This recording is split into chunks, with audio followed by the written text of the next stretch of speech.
Sai Ram. The next paragraph of the same heading, which is the prophetic title.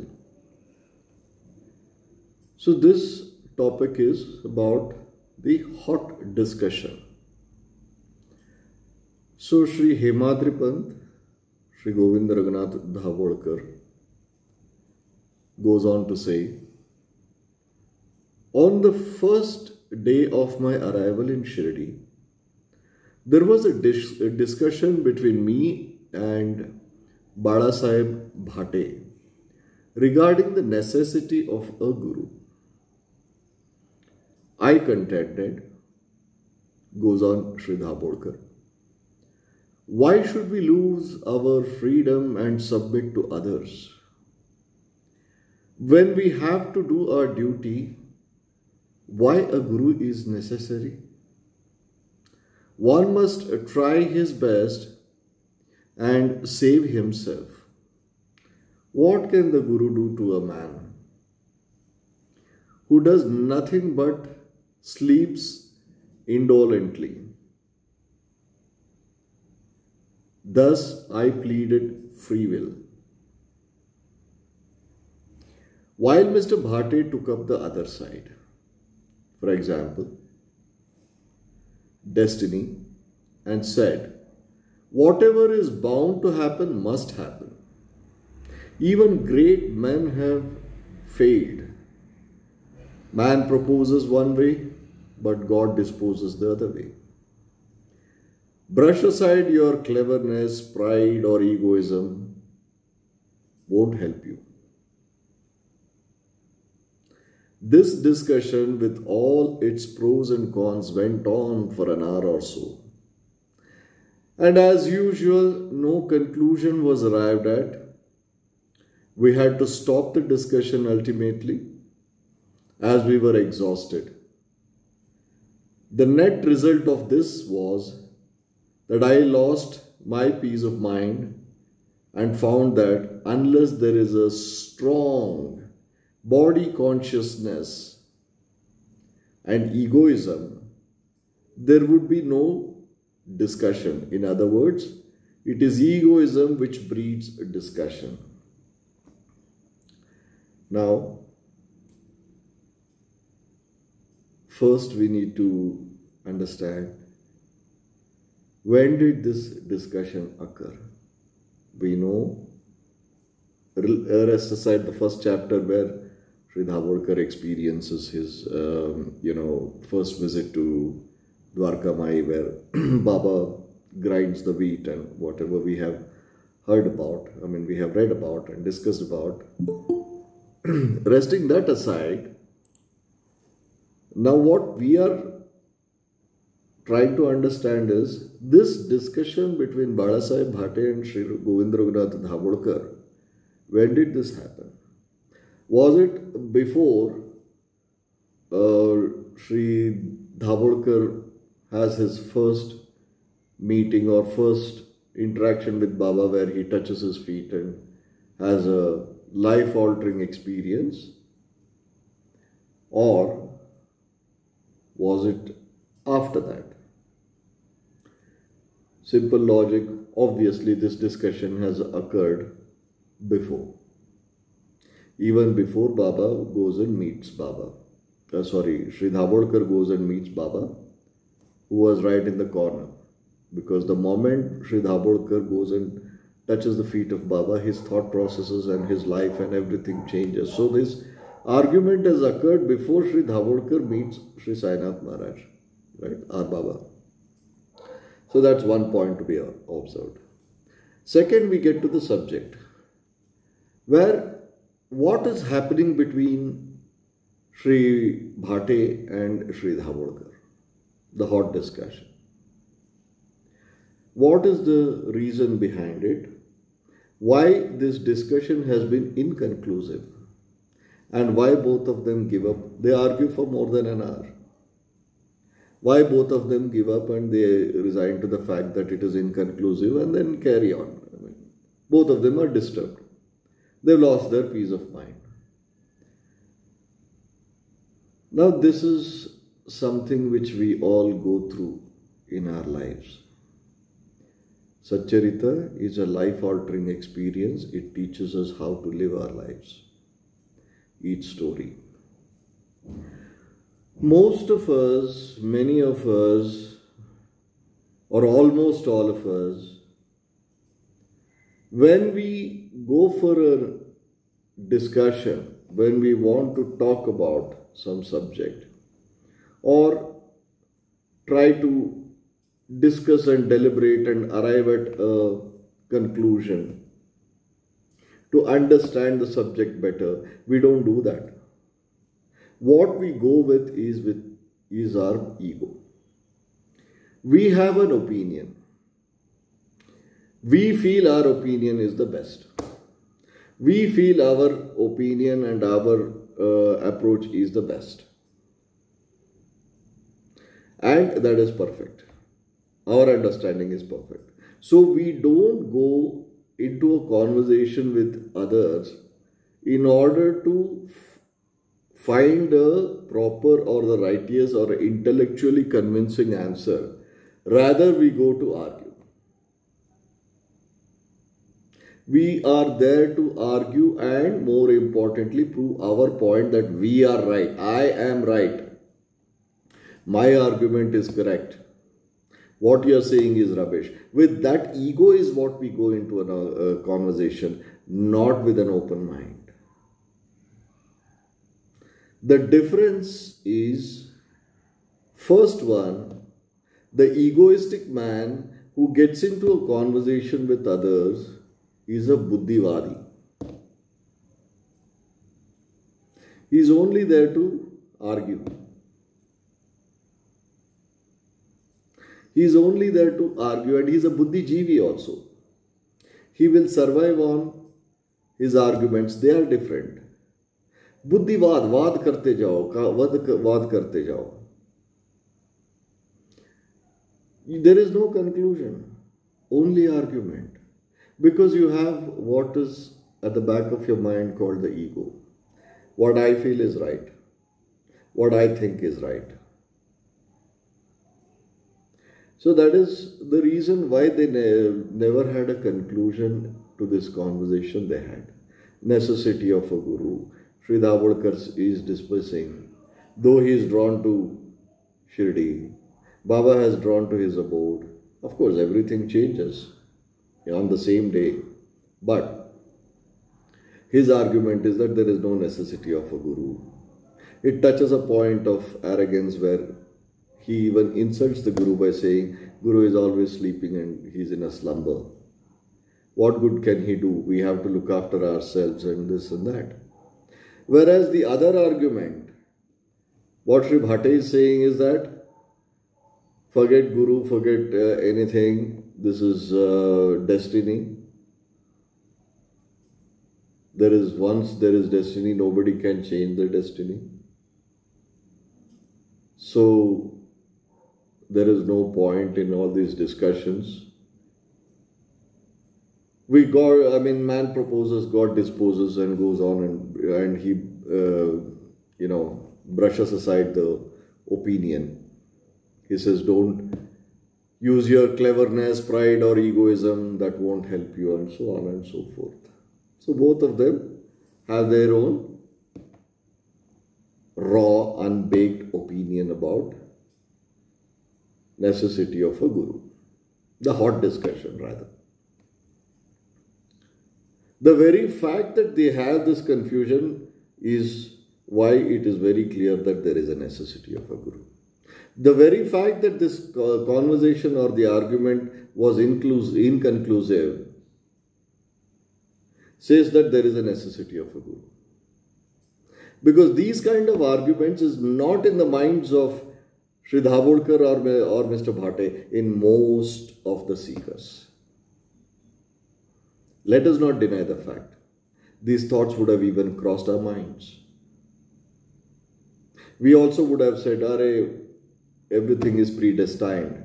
If everything is predestined, what is the necessity of a guru? Is possibly we haven't thought about. But most of us or many of us would have felt, yeah, everything is predestined. Whereas Sri Dabholkar is saying, no, free will. You have to exercise your free will. What can a guru do? He can't do anything. These thoughts are also would have crossed many minds.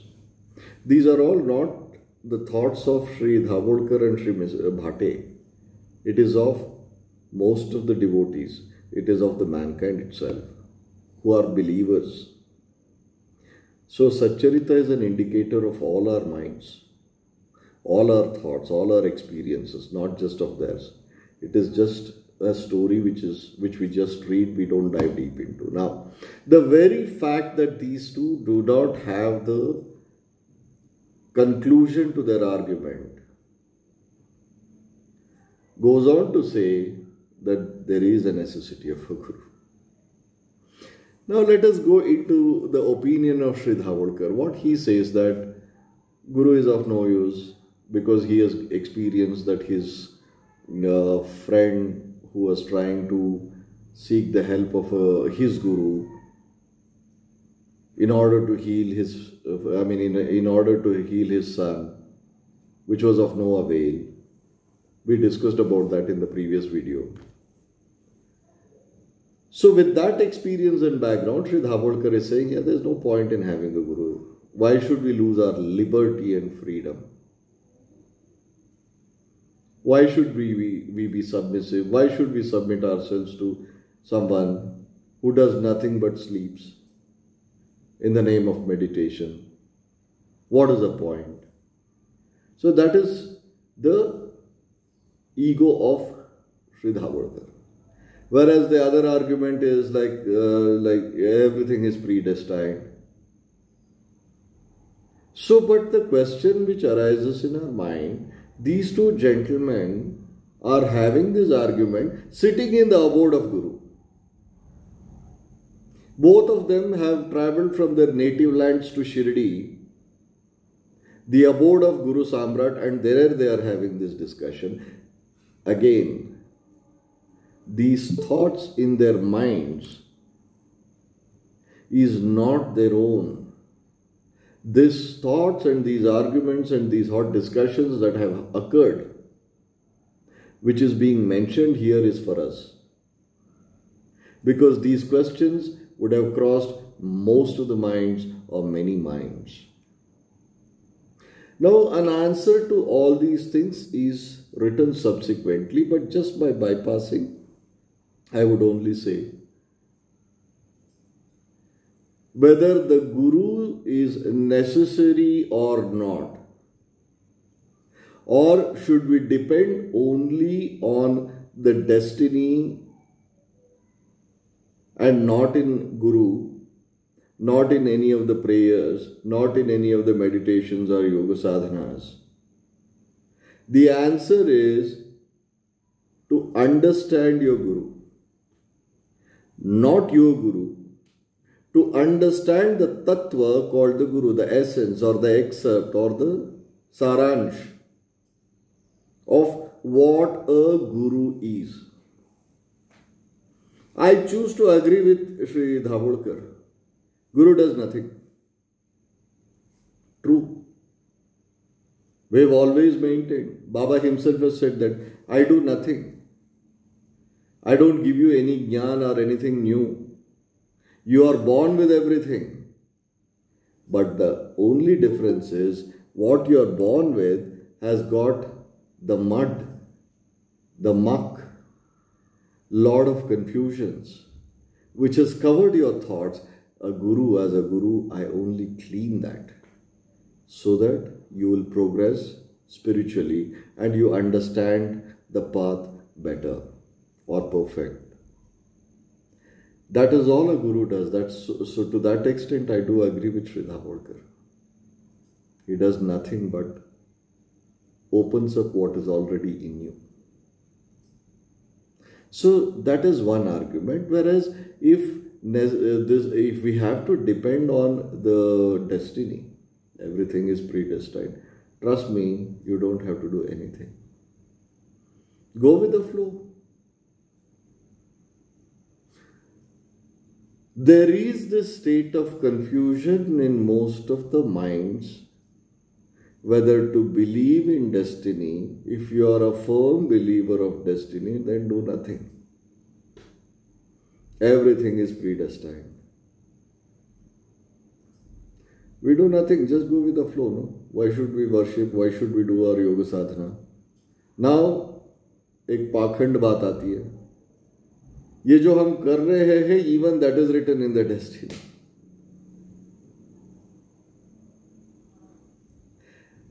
That is another Hippocratic opinion which arises from our mind. Why it is Hippocratic, we'll talk about it. Right? Now, in both the cases, you don't need Guru. Dhawadkar says Guru is useless. There is no point. Whereas this gentleman, Shri Bhate, says that destiny is everything. No use. This reminds me of one Buddhist story, that there is a Buddhist monk who keeps going from place to place.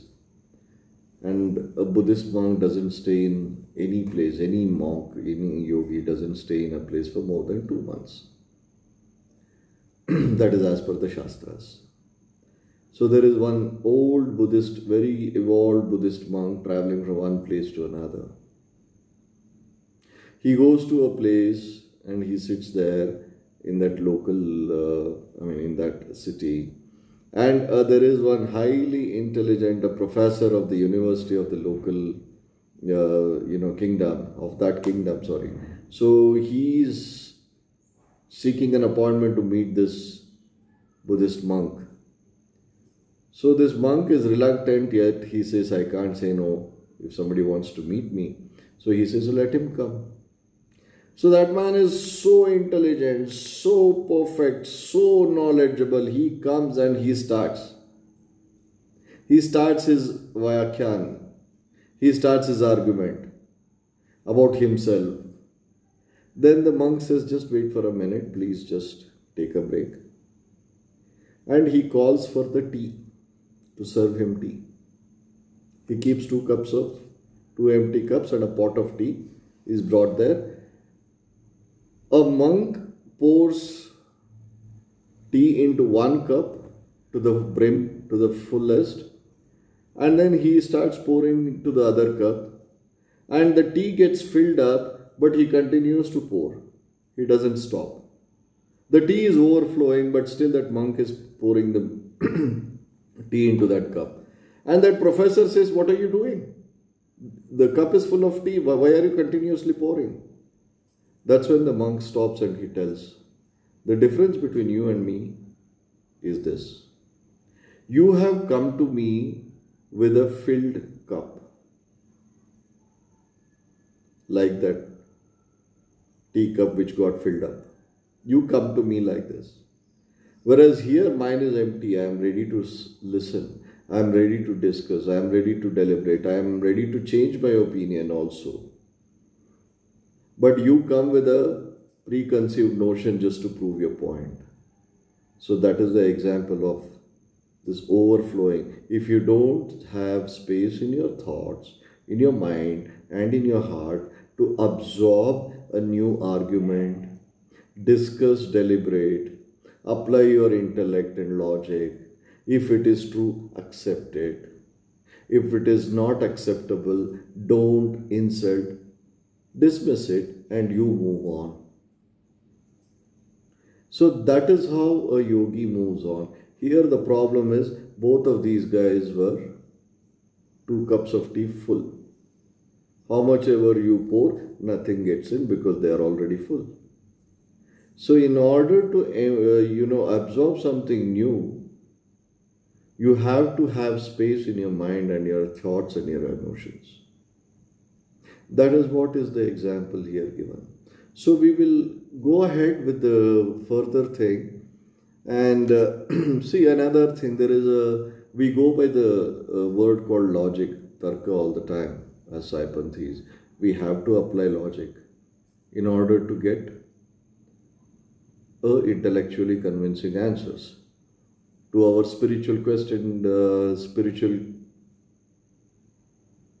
clarifications. But here what is happening is no tarka vada, argument. So no argument can be conclusive with the ego to prove our point. So what happens?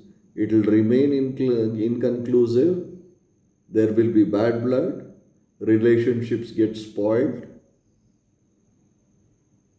And eventually your peace of mind is shattered and disturbed.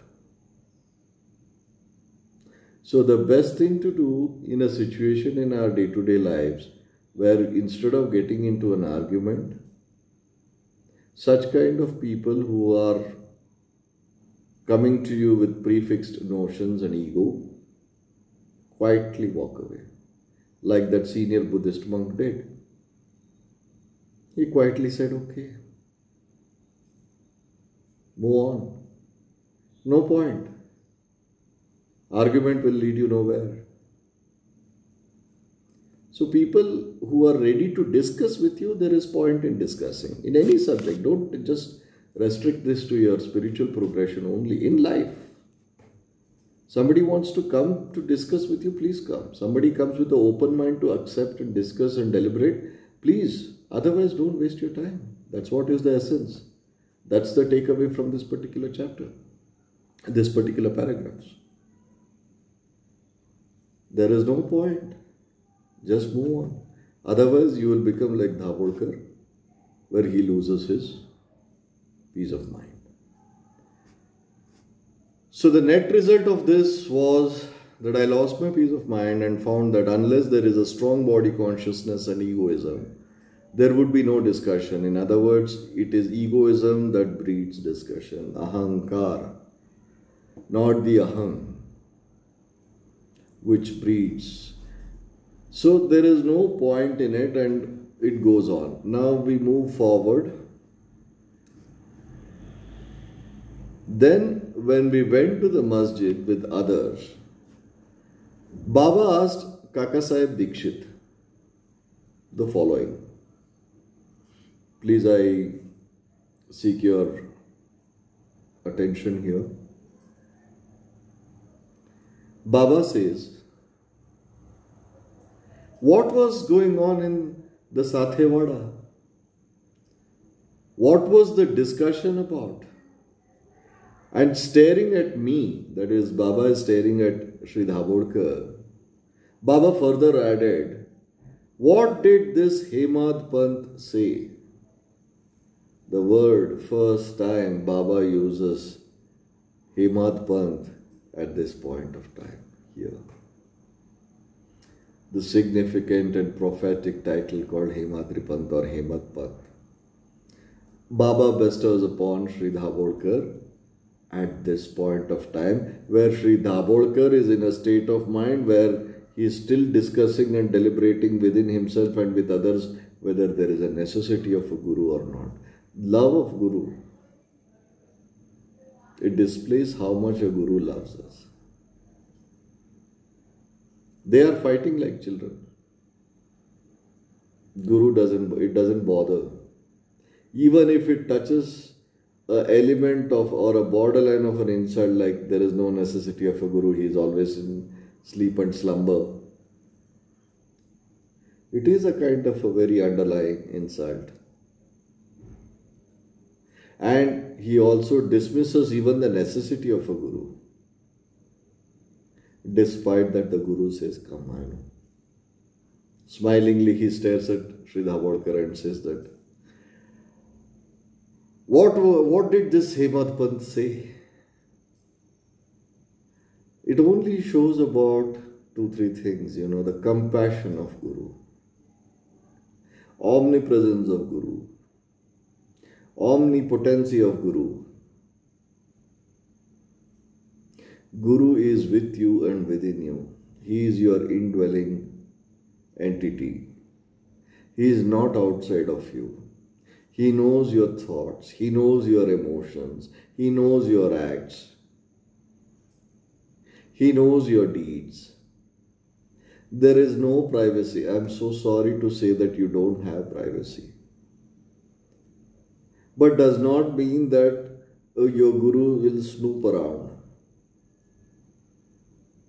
He sets you free. He sets you free. Though he has accepted you, though you are in his custody, though you are in his fold, he is not going to snoop around. Not that he is being selective, he is okay. He is compassionate, he is loving, he is caring. It's okay. Do what you want to do. घूम फिर के वापस मेरे पास ही आओगे, मैं जानता हूं.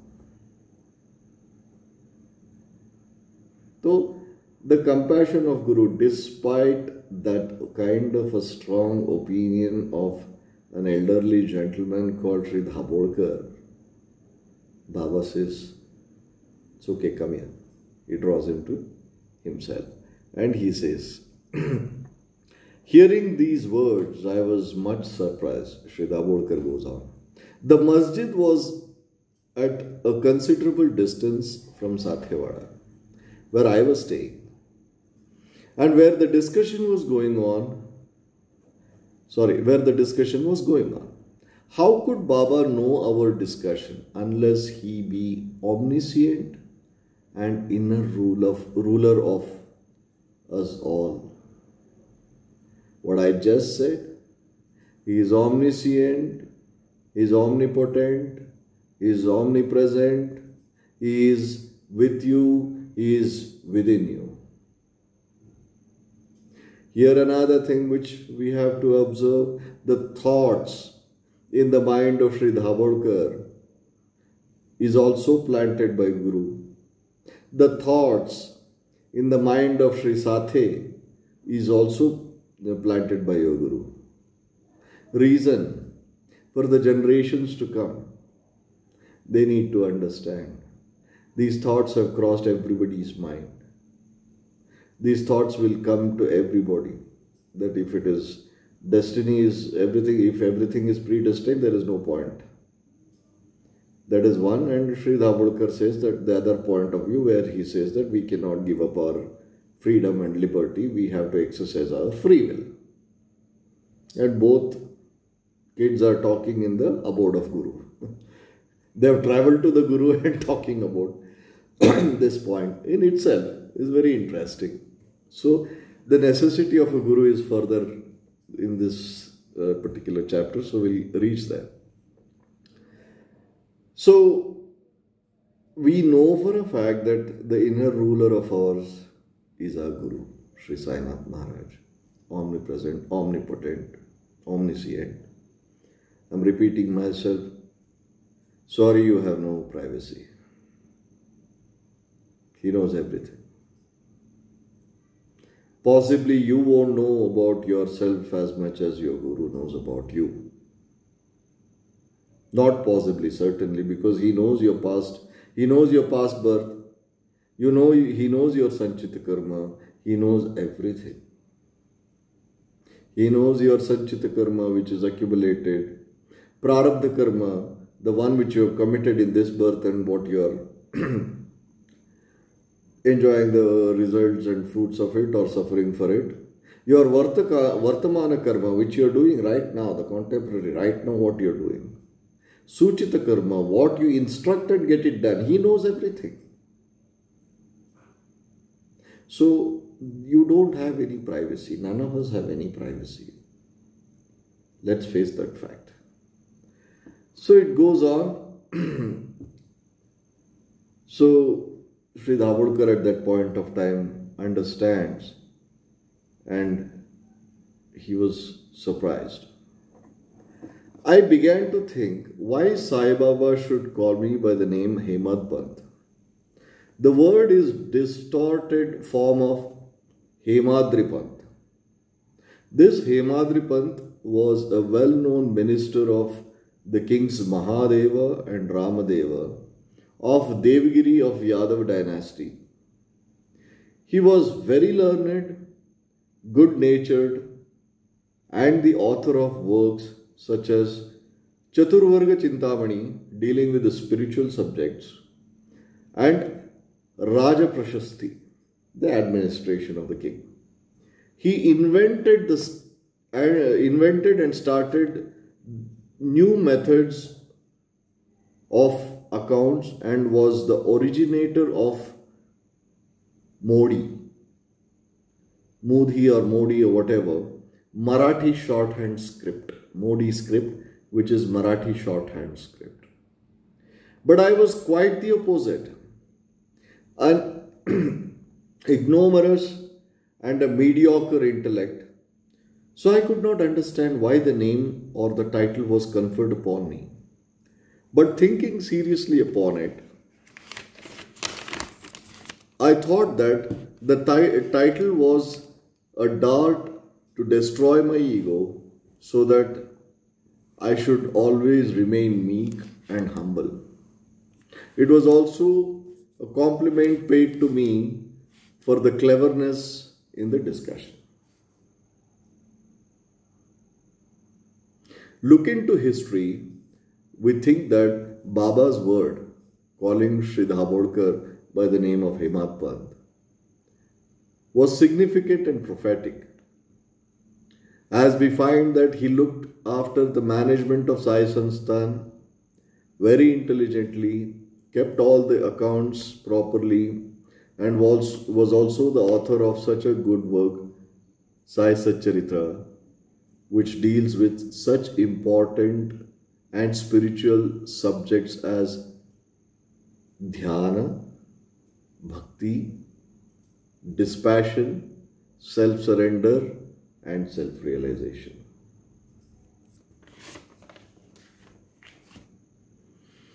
Two, three takeaways. Do we all believe in birth and rebirth? Do we believe in reincarnations or not? A question arises.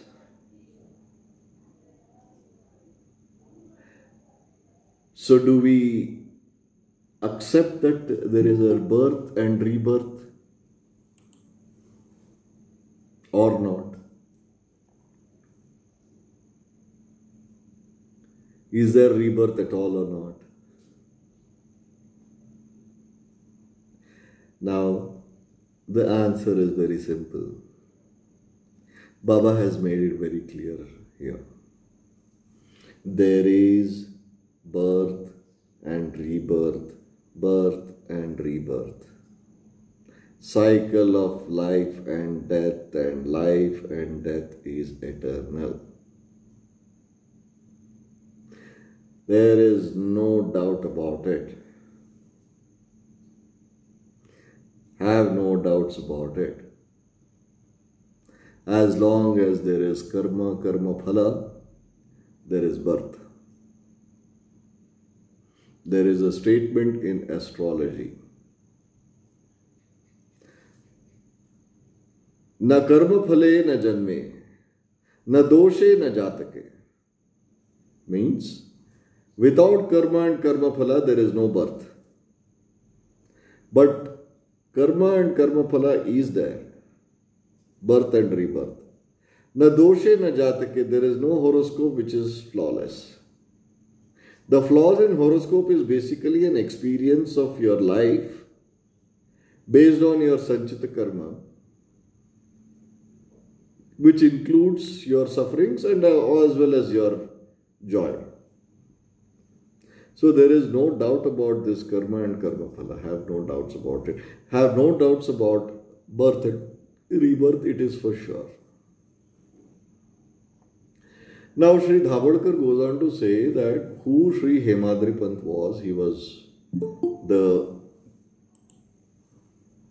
the well-known minister of Yadava dynasty. Their kingdom was very close by Aurangabad. So Aurangabad's real name was Devgiri.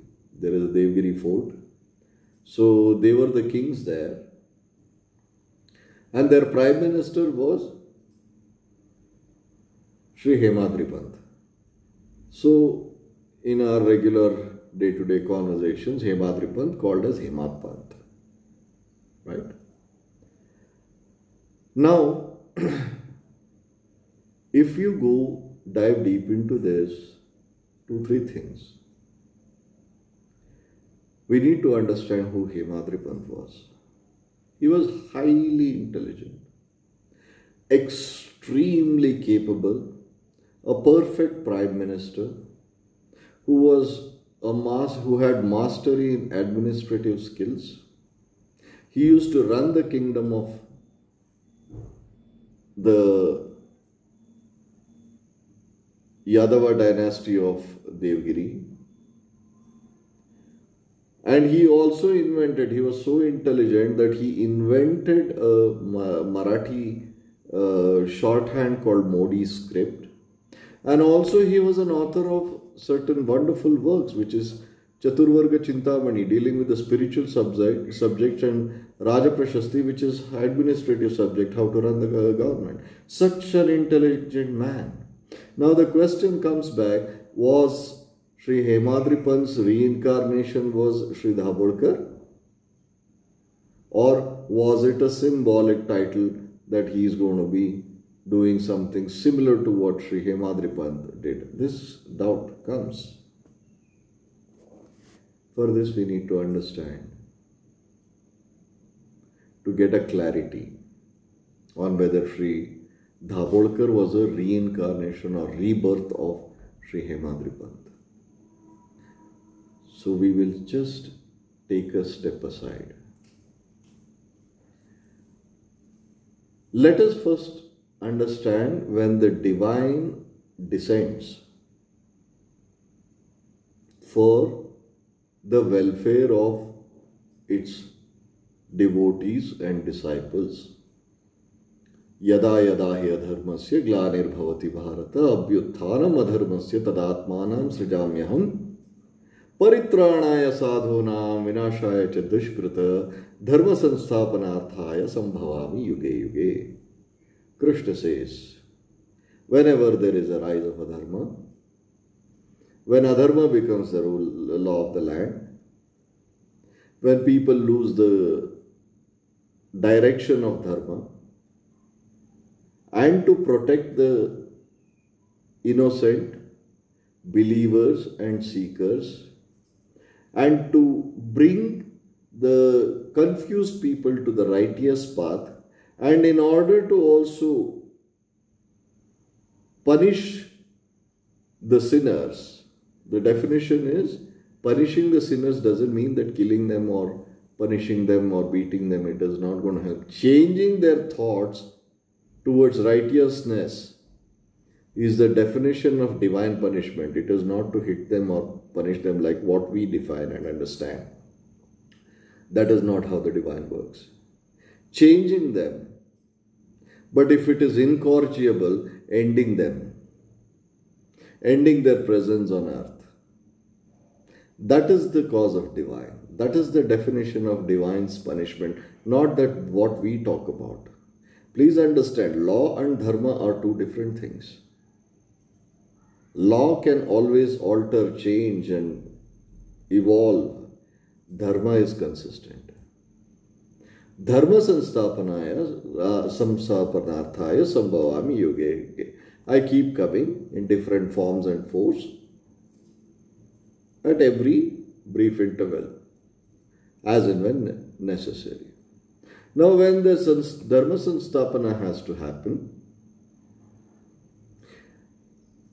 the divine descends. The ones who are instruments of divine descend along with the divine. When an avatar happens, avatar doesn't need us.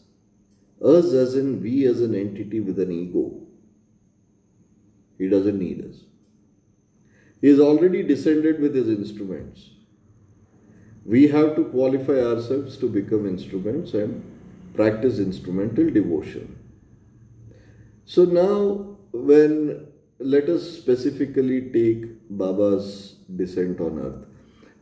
When an avatar descends, along with the avatar, the people who are enablers, who are assisting, who are his instruments also would have descended.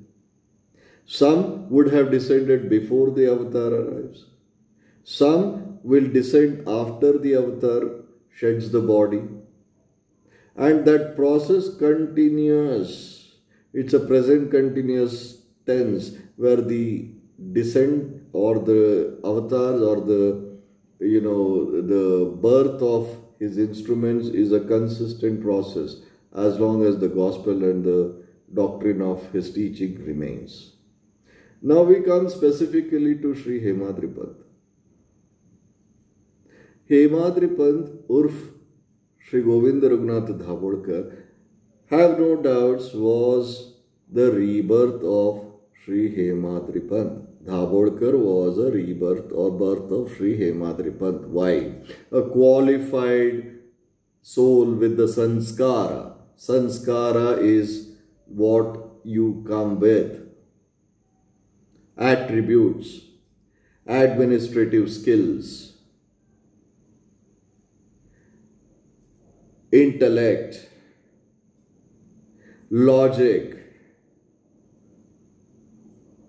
ability to create a new script, ability to establish a sansthan, what Raja Prashastha, what it says, also has the ability to understand the spirituality, digest the spiritual significance, what Shri Madripath or Shri Govinda Raghunath Dhabolkar in his previous birth has written. Chaturvarga Chintamani. So such an avatar is a necessity. He is certainly, Shri Dhabolkar is certainly the rebirth of Shri Madripath. No doubts about it. Because now as we go forward, he is very clearly mentioned. Shri Gunaji, who is translated from Marathi to English, he has mentioned, looking into history, we think that Baba's word calling Dhabolkar by the name of Madripath was significant and prophetic. As we find that he looked after the management of Sai Sansthan very intelligently, kept all the accounts properly, and was also author of such a good work, Sai Satcharitra, which deals with such important and spiritual subjects as Dhyana Bhakti, dispassion, Vairagya, Dhyana Bhakti Vairagya, self-surrender, Sharanagati, and self-realization. So such important subjects Satcharitra covers. What are all covered in Satcharitra is mentioned here. For we, the Shunya Kriya yogis, practitioners of Shunya Kriya, it is very clearly mentioned what all the subjects which Satcharitra mentions. That is the major takeaway for us as practitioners of this yoga. So also Shri Dhabolkar, it's his humbleness and humility. He feels that maybe Baba is bursting my balloon of ego due to that argument. And also he is complimenting that I have this argument. I have the ability to have this argument. My intellect is something. So he is just, in a state of mixed emotions. But the fact is, 4 things you need to understand. A, there is birth and rebirth, no doubt.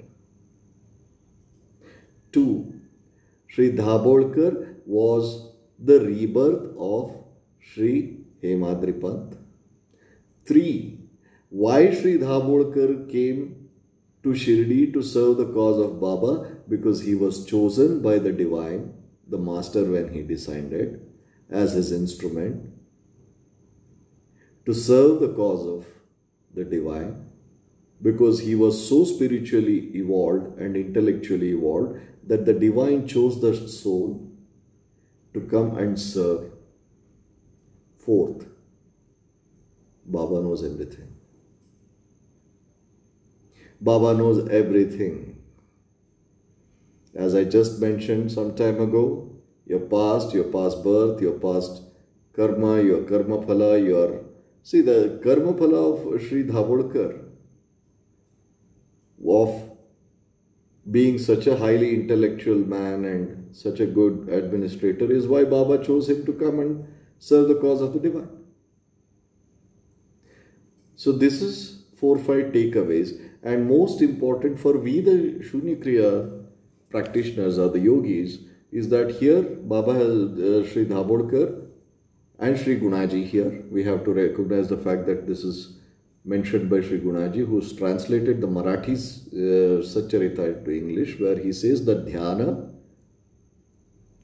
not jnana, dhyana, meditation, bhakti, the devotion, understanding, dispassion, vairagya, self-surrender, sharanagati, to become anyatha sharanam nasti, tvameva sharanam mama, what we say and sing, to live by, time has come. And self-realization, sakshatkar. These are all the subjects which Satcharitra covers. Written in Satcharitra, not said by us. Not our opinion. We live by Satcharitra. So this is what we attain. And somebody who has done this such a great work is certainly the rebirth of Shri Madripath in the form and name of Sri Govinda Raghunath Dhabolkar.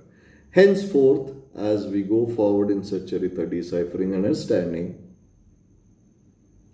I will refer to Sri Dhabolkar as Madripath, now that Baba has declared. So there is this last paragraph of chapter 2.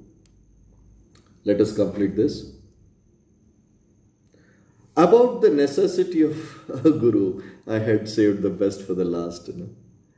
Madripath has left no note, no memo about what Baba said regarding the subject.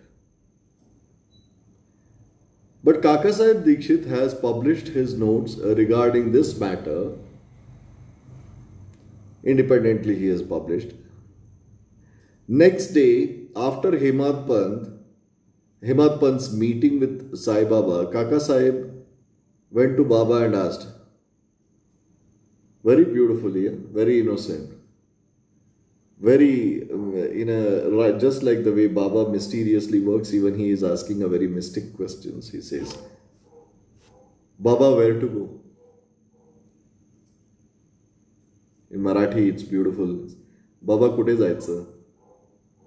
Where to go? Baba said, high up. Then the man said, where is the way? Baba said, there are many ways leading there. There is one way from here also. This particular paragraph explains everything about Baba. Everything. Whatever you need to know about Baba is here. His greatness, his magnanimity, he being the Purnavatar of Adiguru Dattatreya, the universal acceptor, everything is here. We'll dive deep into it.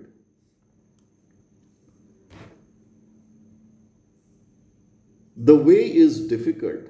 There are tigers and wolves in the jungle on the way.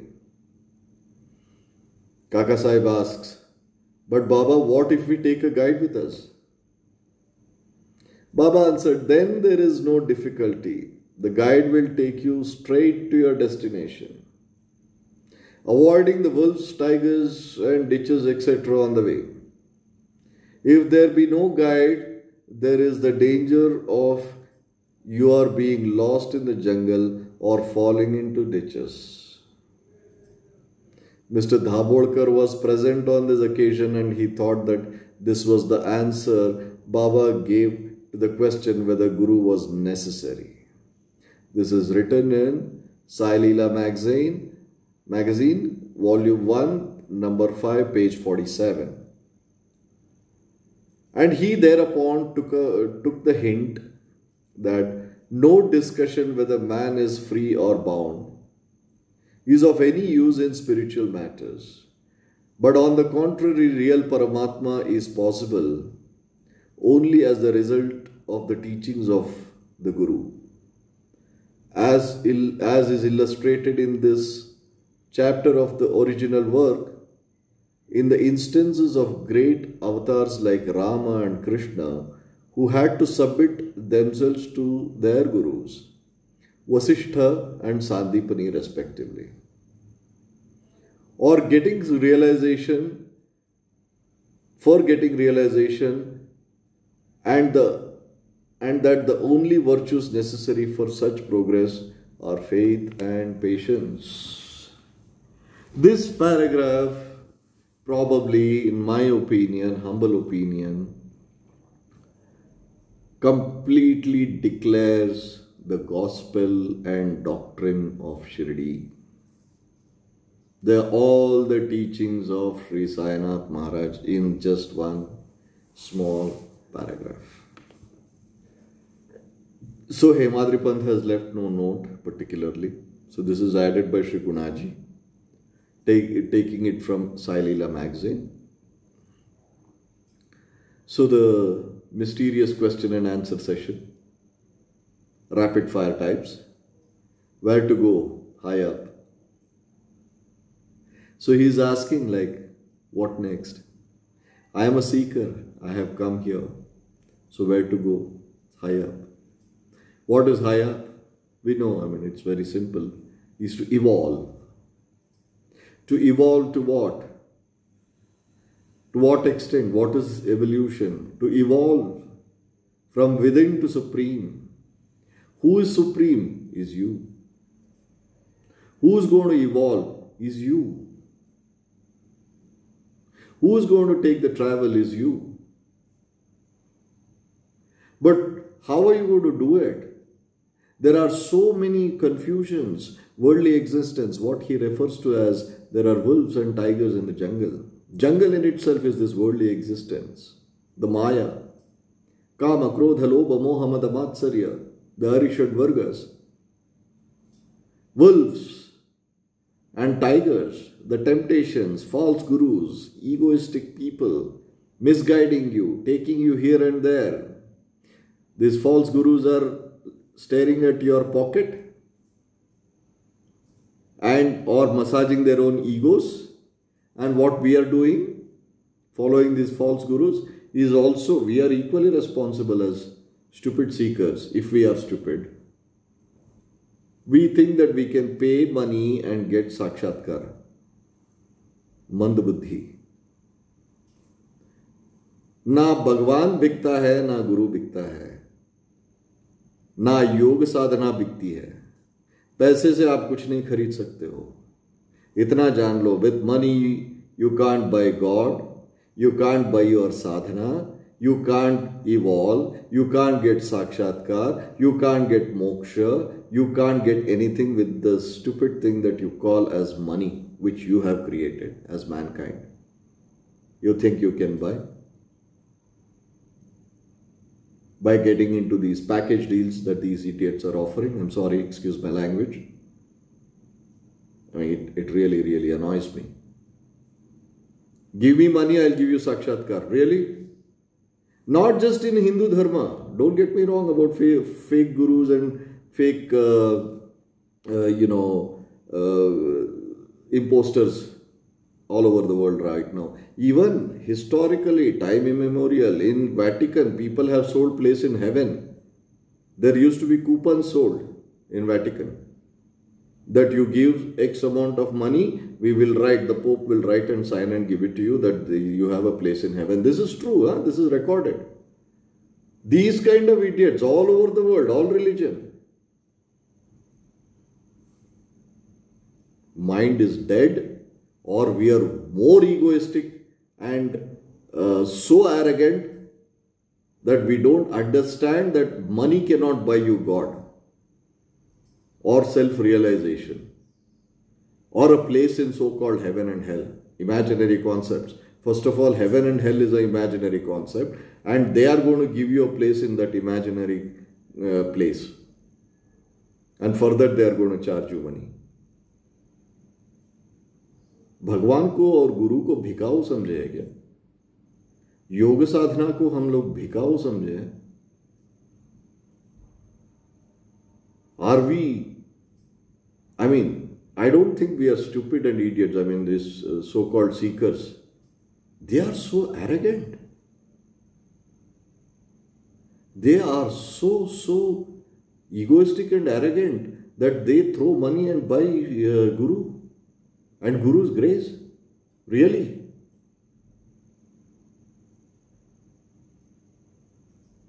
Don't. If I, without any hesitation, say, if there is 1 rupee, which is insignificant, is asked for your spiritual progression, get out of that place. It is not about the quantum of money.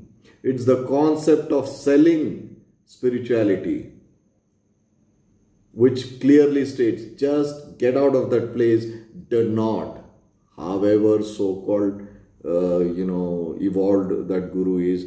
They may have siddhis, they might have done sadhanas and this and that. None of my concern. It's not going to help you.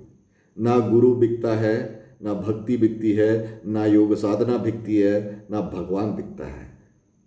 पैसे से नहीं खरीद सकते हो. You can't buy God or Guru or your progression or your sadhana for money.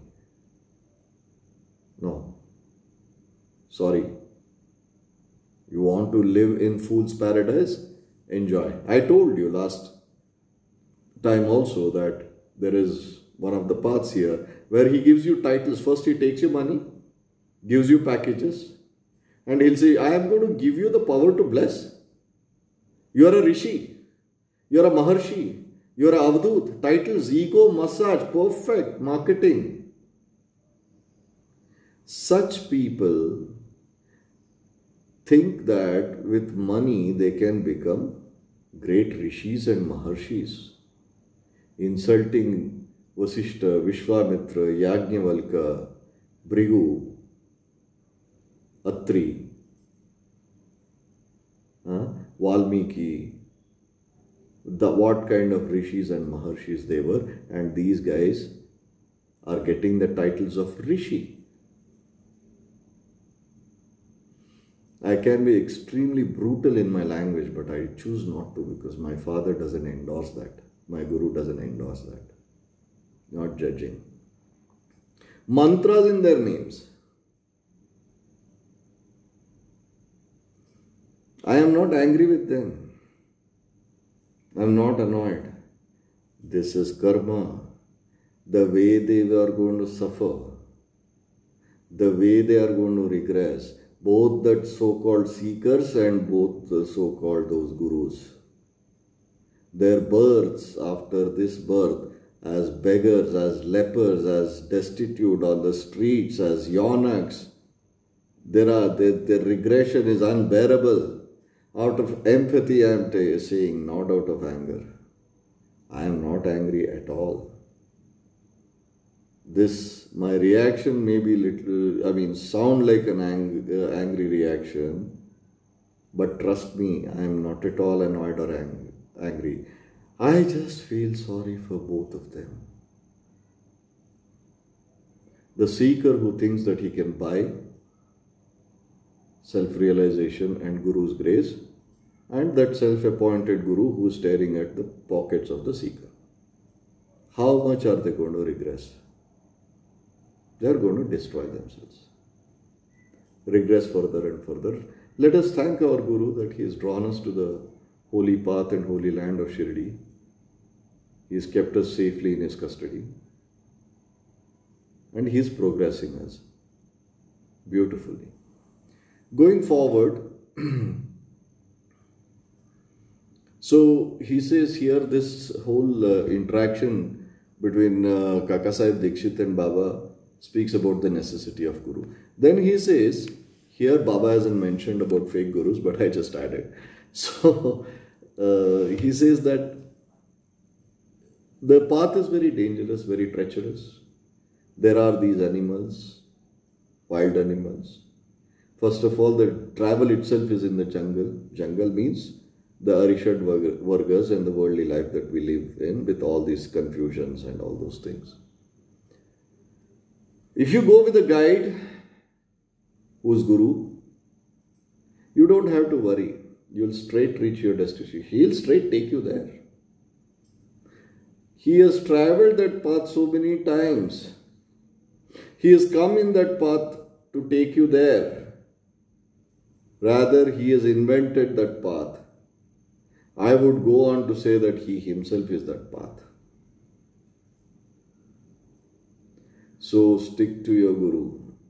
Without a Guru, you can't reach a destination. Guru is not necessarily a person. Guru is a tattva. Guru can be your holy book. Like in Sikhism, Guru Granth Sahib. Follow Guru Granth Sahib. You will reach your destination. Behold your Guru. You will reach your destination. Behold your Guru who was here in the physical form, but he is not there in the physical form yet. He is ever alive. From Saguna Sakara, he has become Saguna Nirakara.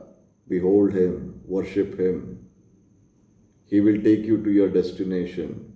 Baba was Guru Samrat, is Guru Samrat, will always remain Guru Samrat. He was Saguna Sakara, but now he is Saguna Nirakara. The physical body he is shed, but he is Saguna, but Nirakara, he is very much there.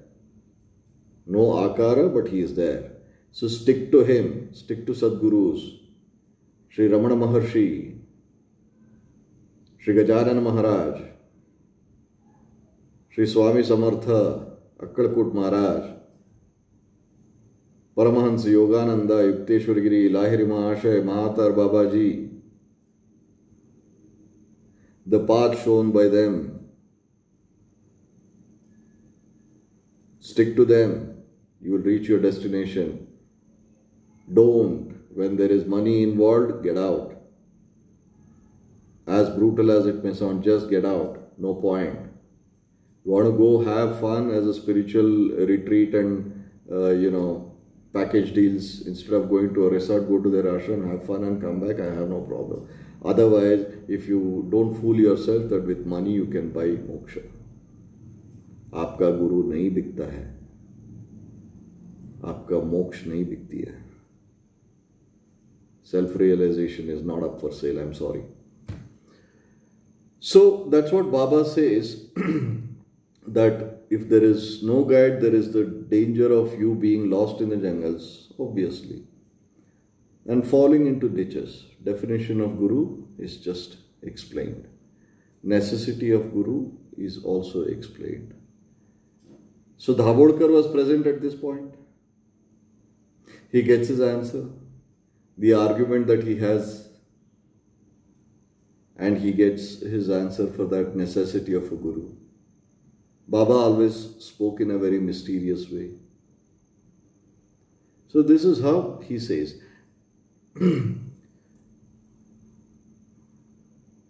And he realizes that only with the help and guidance and progression by the hands of the Guru, I can attain Paramatma. Atma and Paramatma, the divine union, can be possible only with the blessings of the Guru.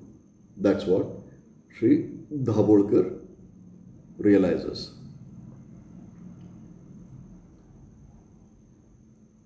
Only through the results of the teachings of Guru, as is illustrated in the chapter, the original work, is what Sri Gunaji has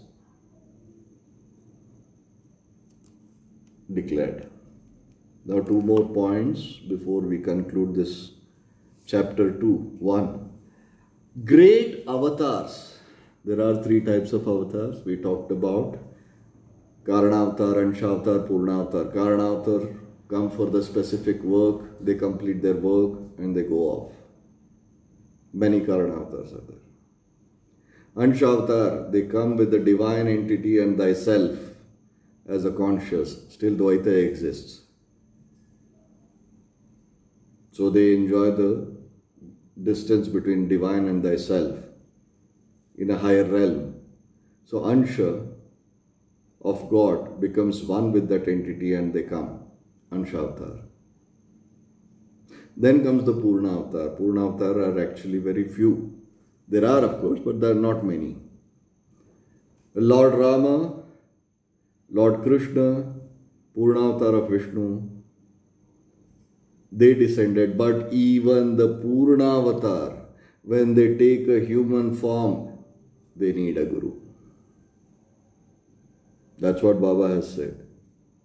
Even the avatars, they need guru. Where Rama goes to the Gurukul of Vasishtha, and Krishna goes to the Gurukul of Sandipani. There is no choice, because the human intellect, the Maya Memsab, the illusion, she plays such a heavy role, strong role in our life. Even the avatars, Purna avatars, also need guru. So if Purna avatar like Lord Rama, Lord Krishna needs guru, I think we also need guru. There's no doubt about that. We all agree that we need the guru. And the beauty or the fortunate part of all of us and millions of followers, devotees and disciples of Sri Sainath Maharaj. So compassionate is our Guru, our God. God and Guru together have come down as Sri Sainath Maharaj. He's already taken us. He's already drawn us to himself. All that we need to do is Sumaira, as Ramana Maharshi said, be quiet. Stick to him and be quiet, things will happen. Gulati मारना बंद करो, कोई जरूरत नहीं है. एक ही चीज थी. The only which was missing link was like everybody wants to do this yoga sadhana, kundalini yoga, this and that kriya, this kriya, going to all these imposters and rogues and fake people, fake gurus, self-appointed. For that Shunya kriya is also delivered by Baba. चलो वो भी आपकी इच्छा पूरी कर दी. आप कहाँ गुलाटी मारोगे? बस वही एक था ना. Baba has said that, not necessary, but still, despite the fact that Baba has said this to us, that nothing is necessary, we won't stop. The inquisitive mind won't stop. So gospel and doctrine of Shirdi or anything which is true is ever evolving. It doesn't stop at that. So he is very clear that this also, Shunya Kriya, is also delivered to his believers, disciples and devotees. Please follow. वो भी पूरा कर दिया मालिक ने. The other important thing Baba has said, see, amazing example. Most of the religions, most of the paths, most of the self-appointed gurus and imposters, what do they say? We are the best. We are the only. I am the only. I am the way. I am the path. There is nothing other than me. If you go to the others, you are misguided. You should even be killed. You are this. You are that. There is nothing other. No truth other than mine. Whereas Baba very clearly said, there are many paths. There are many ways. There is one from Shirdi also. Universal acceptance. Sarva patha svikar. Sarva dharma svikar. We accept everything. We just don't respect. We accept. We are not talking about sarvata samanvaya. Samanvaya is respect or equals. We are saying here sarvata svikar. We accept. There are many ways. No problem. There is one from here also. You can take this path. Such kind of a thought or openness is very rare. Is very, very rare. Particularly the religious scripts, they say ours, this is the whole world is dying, killing each other. Mankind is killing each other only because of religion. My religion is the best, my religion is the best, my religion is the best. The same nonsense is happening between these imposters also. Our path is the best, our path is the best, our path is the only this. No. Here Baba said there are many. There's one from Shri also. Please choose. You've already come to me. I have accepted you. I'll not let you go. But never mind. He's still giving you your free will. You can follow this also. But once you are in the custody of Sri Sai Maharaj, till your salvation, till you become one with him, he'll not let you go. That is also true. So that is another main takeaway. Most important thing. We will take this as one independent subject. Baba clearly mentions about two of his greatest teachings. 2 words Sri Ramana Maharshi said, 2 words Sri Sai Maharaj said. Ramana said, who am I? Second, to know who I am, that is you knowing how, the path to know who you are is not by doing anything other than being quiet. So he said, Summaire, be quiet. Only 2 words. Who am I? Be quiet. Nanyar in Tamil, Summaire in Tamil. That's all. Ramana's philosophy. He never spoke. Greatest truth and these 2 words have all the meanings. Who am I? Then we have all the sub 5 questions which follows. And how do we do? How do we practice? In Shunya Kriya, tell me, besides balancing and pranayama, what next? Silence. Everything is happening within. Quiet. No mantra, no mudra, no asana, nothing. Quiet. Words of your Guru is guiding your creative consciousness. The progression is happening on its own. What are you doing? Quietly sitting as a witness. Sakshi. Ramana's teachings are in Shunya Kriya. Exactly what Baba said in a different way. More worldly, he was managing with the monkeys. So he said that 2 things again. Shraddha, Saburi.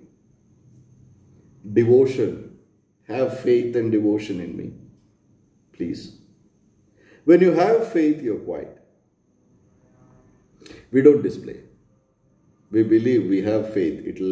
This too shall pass. I will progress. I will progress and my Lord shall give me my self-realization and I shall become one with my Lord. And I have certainty that firm faith I have in Him. And in order to do that, what is the next thing I should have? Patience. Saburi. When you have patience, you don't speak. Silence is the biggest outcome of the virtue called patience. When you have absolute patience, silence is another 2 faces of a coin. Silence is the other face of the coin of patience. Patience and silence. Same Ramana's philosophy, he said it in a different way. Shraddha. You already have the question, who am I? To attain that Shraddha, have faith. Have patience, silence. I am doing it. I am at it. Have patience. So these are the takeaways of this chapter 2 of Sri Sai Satcharithra. So with, my best wishes to all of us, including to myself, let us attain oneness with our Master. Let us live by Sai Satcharithra. Let us do our Kriya. Let us progress and eventually, as he said, blessed is he who has become one with me. Let us attain oneness with Sri Sai Ram Maharaj. Thank you so much. With this, we conclude the chapter 2 of Sri Sai Satcharithra. Sai Ram.